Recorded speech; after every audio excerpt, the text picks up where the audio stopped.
Welcome student. আজকে যে বিষয়টি আমি তোমাদের সঙ্গে শেয়ার করতে চলেছি সেটি হচ্ছে ক্লাস 10-এর, অর্থাৎ তোমরা যারা মাধ্যমিক পরীক্ষার্থী তোমাদের জন্য খুব গুরুত্বপূর্ণ। সেটা হচ্ছে কি, নিউরাল পাথওয়ে, যাকে আমরা বাংলায় বলি কি স্নায়বিক পথ।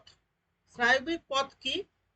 কোনো উদ্দীপনার সাপেক্ষে স্নায়ুতন্ত্রের অন্তর্গত যে পথের মাধ্যমে প্রাণীদেহে স্নায়বিক নিয়ন্ত্রণ ও সমন্বয় গড়ে ওঠে তাকে বলা হয় স্নায়বিক পথ।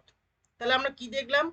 কোনো একটি উদ্দীপনা, যাকে আমরা ইংরেজিতে বলি স্টিমুলাস, তাই তো? কোনো একটা স্টিমুলাস যখন কোনো একটা প্রাণীর দেহের ওপর প্রয়োগ করা হয়, তখন তার সাপেক্ষে স্নায়ুতন্ত্রের বা নার্ভাস সিস্টেমের অন্তর্গত যে পথ দিয়ে কি হচ্ছে না, স্নায়বিক নিয়ন্ত্রণ এবং সমন্বয় গড়ে ওঠে, তখন সেই পথটিকে, যে পথের মাধ্যমে এই কাজটি হয়, কোন কাজটি? স্নায়বিক নিয়ন্ত্রণ এবং সমন্বয়, তখন সেই পথটিকে আমরা কি বলি? স্নায়বিক পথ। ইংরেজিতে কি বলি? Neural pathway. A neural pathway is a series of connected neurons that sends signals from one part of the brain to the another. তাহলে কি? একটা সিরিজ অফ ওয়ে, কেমন?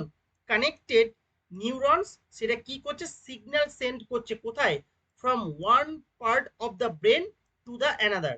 ওকে, আমরা এবার পরবর্তী যে স্লাইড এই ভিডিওর, সেই স্লাইডটাকে আমরা দেখব। দেখতেই পাচ্ছ এখানে কি লেখা রয়েছে?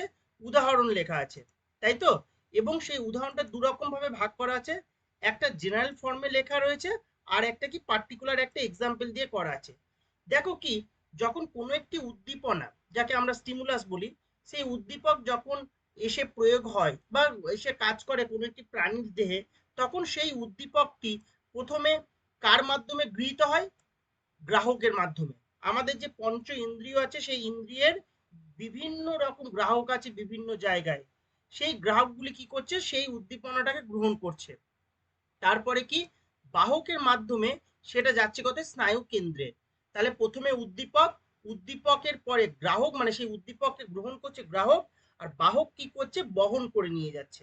একটা হচ্ছে কি অন্তর্মুখী বাহক, আর একটা হচ্ছে বহির্মুখী বাহক। এই যে একটা বাহক, আবার এখানেও একটা বাহক দেখতে পাচ্ছি। তাহলে এই যে বাহক বা যার মাধ্যমে উদ্দীপনাটা স্নায়ুতন্ত্রের কেন্দ্রে যাচ্ছে বা কেন্দ্র স্নায়ুতন্ত্রে যাচ্ছে বা স্নায়ু কেন্দ্রে যাচ্ছে, যাকে আমরা ইংরেজিতে বলি সেন্ট্রাল নার্ভাস সিস্টেম, কি বলি শর্টে বলি CNS, যাকে আমরা কি বলছি বাংলায়? কেন্দ্রীয় স্নায়ু কেন্দ্র, কেমন? বা সেন্ট্রাল নার্ভাস সিস্টেম। তাহলে যে পথ দিয়ে উদ্দীপনা যাচ্ছে কি স্নায়ুতন্ত্রের কেন্দ্রে, তখন তাকে আমরা কি বলছি? অন্তর্মুখী বাহক। ঠিক আছে? আর একটা বাহক আছে, দেখো কি, সেটা কারকে যাচ্ছে।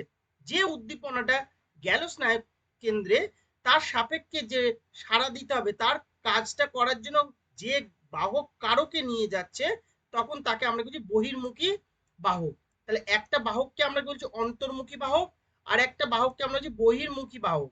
দিয়ে সেই কারকে যখন এলো, সেই কারক কি করছে? সাড়া প্রদান করছে। এবার আমি একটা এক্সাম্পল দিই, এক্সাম্পল দিলে বুঝতে পারবে।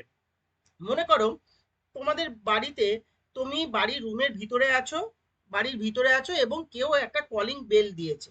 তাহলে কলিং বেলের আওয়াজ শুনে আমরা কি করি? দরজাটা গিয়ে খুলি। তাহলে এই যে একটা কাজ, তাহলে এখানে উদ্দীপনাটা কি? এখানে উদ্দীপনাটা হচ্ছে কলিং বেলের শব্দ। এই যে কলিং বেলের শব্দ, এটা হচ্ছে উদ্দীপনা, যেটা আমাদের কানে এলো।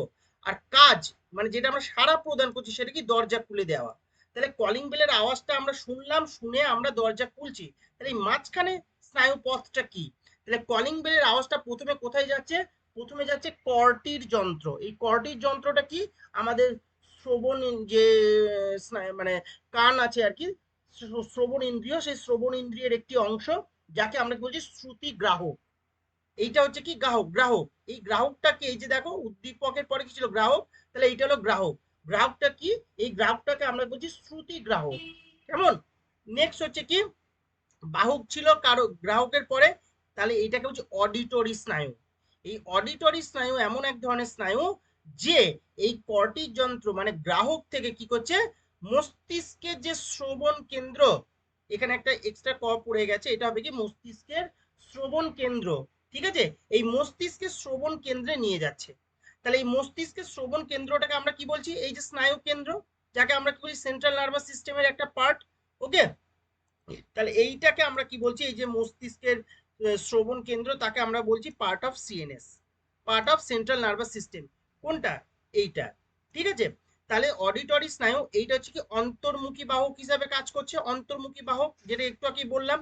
এবার এই মস্তিষ্কের শ্রবণ কেন্দ্র দিয়ে প্রান্তীয় স্নায়ুতন্ত্রে যাচ্ছে, যেটা হচ্ছে কি বহির্মুখী বাহক হিসাবে কাজ করছে।